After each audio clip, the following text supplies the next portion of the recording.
नमस्कार, मैं रामनिवास कुकणा। देश के अंदर पेट्रोल डीजल के दामों के चलते जो आम आदमी त्रस्त है, हर आदमी इस बात को लेकर चिंतित है। गत कुछ दिनों पूर्व जो देश के अंदर 5 राज्यों में चुनाव हुए, जैसे ही चुनाव संपन्न हुए, 5 राज्यों के चुनावों के परिणाम आने के पश्चात पेट्रोल और डीजल के दाम बढ़ने लग गए। डीजल लगभग 8 रुपए के संभावित दरें बढ़ी है, पेट्रोल 8 से 10 रुपए के बीच बढ़ाया गया है, जिससे साफ दिखता है कि देश के अंदर महंगाई के जो हालात है, आम आदमी उसको लेकर बेहद चिंतित है। चाहे रसोई गैस के दामों की बात कर लें, चाहे ऑयल की बात कर लें, हर चीजों के दाम बढ़े हैं। लेकिन जैसे ही दाम बढ़ने शुरू हुए, हमारे देश के प्रधानमंत्री नरेंद्र मोदी जी ने देश को संबोधित करते हुए कहा कि आप तेल की बचत करें, आप सोने को खरीदने से परहेज करें, आप अनावश्यक यात्राएं करने से बचें। लेकिन जैसे ही देश को संबोधित किया, कुछ दिन पश्चात खुद अलग अलग देशों में यात्राएं करने चले गए, वहां अलग अलग देशों के प्रधानमंत्रियों से मिल रहे हैं। मैं कहना चाहता हूं, आपने पिछले 12 वर्षों के अंदर जो अलग अलग देशों के दौरे किए, जिसमें आपने सैकड़ों करोड़ रुपए खर्च किए, लेकिन आपकी विदेश नीति आप बताइए। जब पूरे विश्व के अंदर ये हालात है, ऐसी स्थिति में आपने कौन से देश के साथ मधुर संबंध बनाए जिसका लाभ आज हिंदुस्तान को मिल रहा है। आज रशिया, जो भारत का एक मित्र देश हुआ करता था, वो आज कह रहा है कि हम भारत की संकट में मदद करना चाहते हैं तेल के माध्यम से। लेकिन देश के प्रधानमंत्री डोनाल्ड ट्रंप के उनके अधीन है। जो डोनाल्ड ट्रंप आदेश करते हैं, हमारे देश के प्रधानमंत्री नरेंद्र मोदी जी उसकी केवल पालना करने का काम कर रहे हैं। पूरे देश के अंदर जो हालात बन गए हैं, आम आदमी रो रहा है।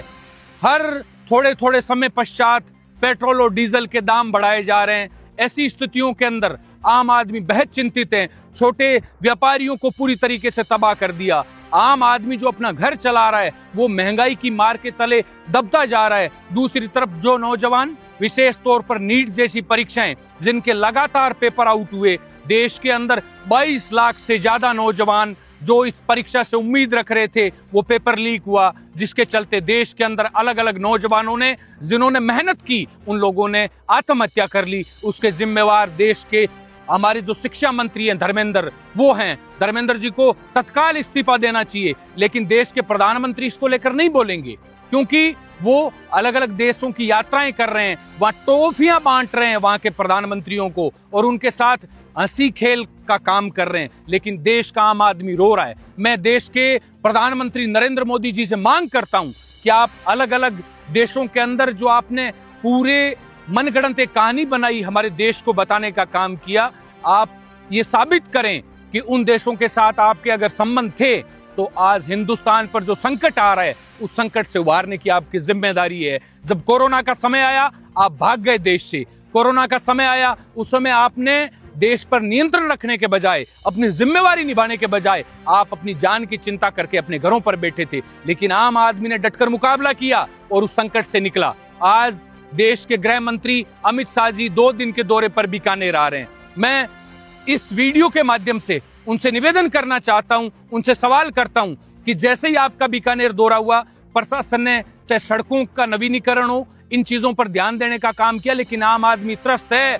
थोड़े समय पहले बीकानेर सहित राजस्थान के अंदर जब असमय बारिश हुई, ओलावृष्टि हुई, आंधी के चलते किसानों की फसलों को नुकसान हुआ, किसानों की फसलें तबाह हो गई। हमने बीकानेर के संभागीय आयुक्त के माध्यम से हमारे प्रदेश के मुख्यमंत्री को ज्ञापन दिया, लेकिन जब हमें वापस जो दस्तावेज मिले, जिसमें प्रशासन ने यह माना है कि किसी भी प्रकार का नुकसान नहीं हुआ। अगर आपको नुकसान का पूछना है, तो आप जाकर उस किसान से पूछिए जिसकी पकी पकाई फसल पूरी तरीके से तबाह हो चुकी है। इसलिए मैं निवेदन करता हूं, आप बीकानेर आ रहे हैं तो किसानों को कुछ सौगात दें। आप बीकानेर आ रहे हैं तो हमारे डूंगरगढ़ के अंदर गत कई समय से धरना चल रहा है ट्रोमा की मांग को लेकर। आज भी गांवों के अंदर लोग बिजली की समस्या को लेकर, पानी की समस्या को लेकर लोग चिंतित हैं, परेशान हैं। उनकी समस्या का निवारण करने का काम करें, देश को इस संकट से उबारने का काम करें। समय समय पर पेट्रोल डीजल के दाम बढ़ रहे हैं, उन पर नियंत्रण करने का काम करें। आप खुद लोगों को कह रहे हैं तेल का उपयोग कम करें, सोने की खरीद कम करें, अनावश्यक यात्राओं से बचें। और विशेष तौर पर पूरे देश के अंदर जो आपके मंत्रिमंडल के लोग थे, उन्होंने दिखावा किया बसों के अंदर बैठकर यात्राएं करने का। आज जब अमित शाह जी बीकानेर आएंगे, कल पूरा बीकानेर के साथ पूरा देश देखेगा जब उनके साथ सैकड़ों गाड़ियों का काफिला होगा, उसके अंदर पेट्रोल और डीजल की जो खपत हो रही है उसको आप नहीं मानते कि वो अनावश्यक हो रही है, लेकिन वो केवल झूठा दिखावा था। आज देश का आम आदमी मर रहा है। देश के प्रधानमंत्री की, गृह मंत्री की जिम्मेदारी है कि वो डटकर देश के लोगों के साथ खड़े रहें, पेट्रोल डीजल पर के दामों पर नियंत्रण करने का काम करें। सब्जियों के दाम बढ़ रहे हैं, गैस के दाम बढ़ रहे हैं, आम आदमी रो रहा है। इसलिए मैं पूछना चाहता हूं कि आपकी जिम्मेदारी है कि देश के मुखिया बनकर आप देश के साथ खड़े रहें, लेकिन ऐसे समय के अंदर भी देश के अंदर जो अंधभक्त हैं वो मोदी को महामानव बताने का काम कर रहे हैं।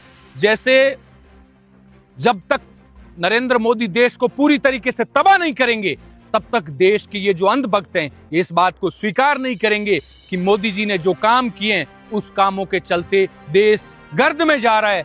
जो हिंदुस्तान का रुपया मजबूत हुआ करता था, उस हिंदुस्तान के रुपये की कीमत आप इससे आंकिए कि आज डॉलर के मुकाबले 100 रुपए के लगभग रुपया पहुंच रहा है। तो उससे अंदाजा लगाया जा सकता है कि विश्व स्तर पर हम कितने कमजोर हुए हैं। देश के प्रधानमंत्री, देश के गृह मंत्री अपनी जिम्मेदारी समझे और इस संकट के अंदर देश के साथ खड़े रहें। हम एक जागरूक नौजवान होने के नाते हमारी ये जिम्मेदारी है कि हम पूरी मजबूती से आम आदमी के साथ खड़े हैं। मैं धन्यवाद देना चाहता हूं हमारे देश के नेता प्रतिपक्ष आदरणीय राहुल गांधी जी का, जिन्होंने हर परिस्थितियों को भांपा और देश को सचेत करने का काम किया। चाहे जीएसटी का समय हो, चाहे कोरोना का समय हो, चाहे नोटबंदी का समय हो, और आज जो आर्थिक संकट आ रहा है इससे पहले ही उन्होंने पूरे देश को सचेत करने का काम किया कि आने वाला समय बड़ा भयंकर समय है और इस समय के अंदर देश के मुखिया की जिम्मेदारी है कि वो आगे बढ़ के नेतृत्व करे और देश को संकट से बचाने का काम करें। लेकिन केवल मोदी जी एप्स्टीन फाइलों के डर से डोनाल्ड ट्रंप से दबे हुए हैं,